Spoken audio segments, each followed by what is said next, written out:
guys, I just wanted to make a very quick video and talk very quickly about things that can affect the energy of a reading, because I just had something happen here this past week that made me rethink it, and I thought I just wanted to have a quick chat about it. So I just want to let everybody know, to consider what's going on in their lives before they come to a reading, because it can affect whether or not you get a reading, okay? And quite separate to the previous video I've done about the length of time that you should wait after somebody's passed before you consider going for a reading, okay? This is more about what's going on in your life, and I just wanted to show you how something even going on in my life affected the way that I was going to be able to read somebody. So this past week, for those people who follow me on Facebook and Instagram, you'll know that my son was in hospital this past week, okay? He had appendicitis and he had to have his appendix out. So I had him at home from school sick, and he was vomiting and his tummy was sore, and I just thought it was a vomiting bug because it was going around the school. So I had some appointments at home that morning, and I'd done a couple of appointments, everything was going grand.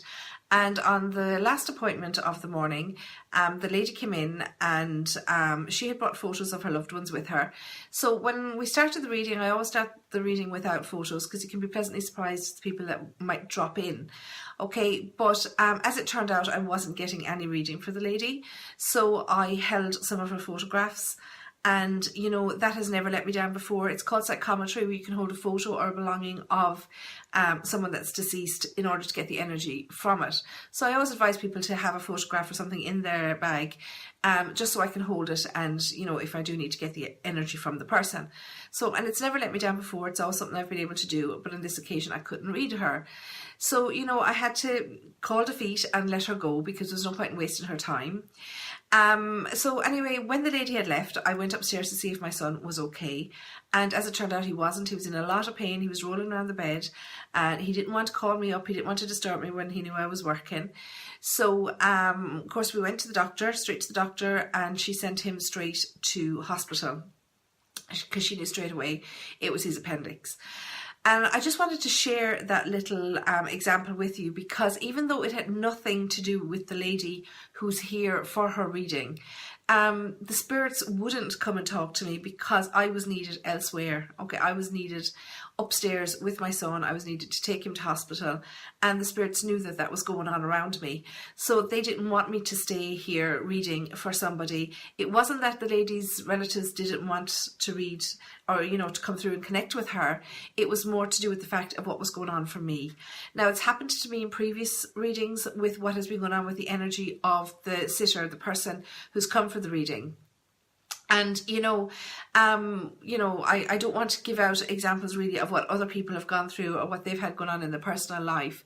But, there are things that you can consider before you come for a reading. So things like, is there someone sick? Is there somebody dying? Is there somebody recently deceased?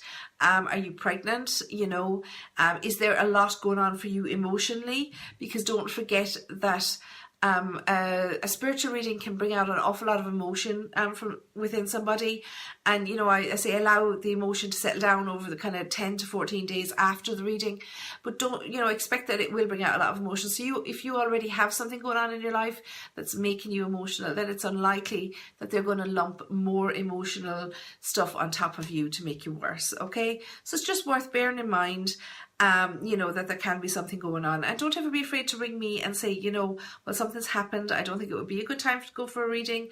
And in the same way, and it's only happened a couple of times in the years that I've been reading that I've rang people to cancel because I would say, if I was getting a sore throat, or if I had a temperature, or if, God forbid, I had a child at home sick sometimes, my mind is elsewhere. I have a lot going on for me. But as I say, it's only happened once or twice in the years. But I will always say to you, if I feel there's a reason why I won't be able to read you on a particular day. And likewise, if you find that there's something coming up for you, and you feel that your energy isn't ready for reading, then please, let me know. We can reschedule for another time. Okay? So just some thoughts for you there. And, I have lots of videos up about other aspects of mediumship. And also, if you are coming for a reading, I have a video put up there about how the whole mediumship process works, and the clairsentience, clairvoyance, all the explanations of the different ways that mediums connect to the spirit world. So it's worth just maybe having a view of that one before you come for a reading, because you know it will save us time, because otherwise I have to explain at the beginning of your appointment, and it does eat into your appointment time. Okay, so if you do get time before you go for a reading, it's worthwhile having a little watch of that one. Okay, so I'll be putting up videos regularly, so subscribe and you'll get notified when we have new videos up. Okay, take care everybody, and thanks for watching.